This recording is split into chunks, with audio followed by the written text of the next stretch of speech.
respected judges, teachers, and all my friends present over here.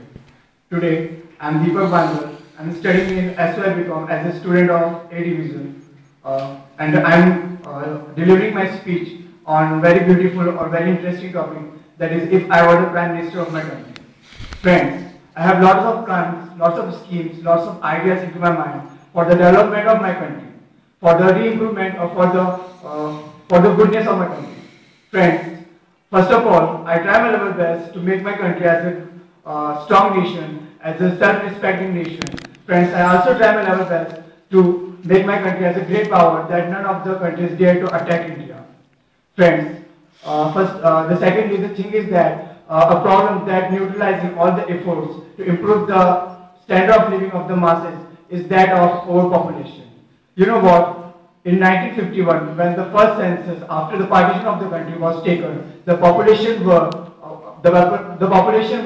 somewhere about 35 crore. But friends, you know what? Now the population is more than 35,000, more than 35 crore.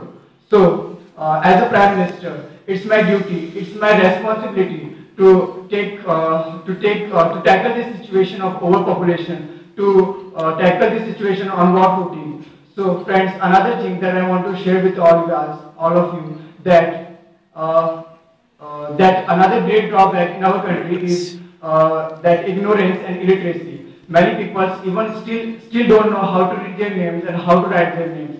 They even don't know how to communicate their things with other people.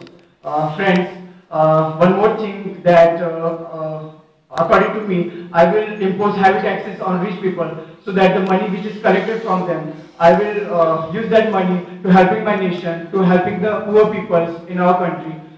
Friends, it's not fair that few people live in luxuries and remaining should live in extreme poverty, because millions of people in our country live in extreme poverty and they even don't get the food for 2 times even.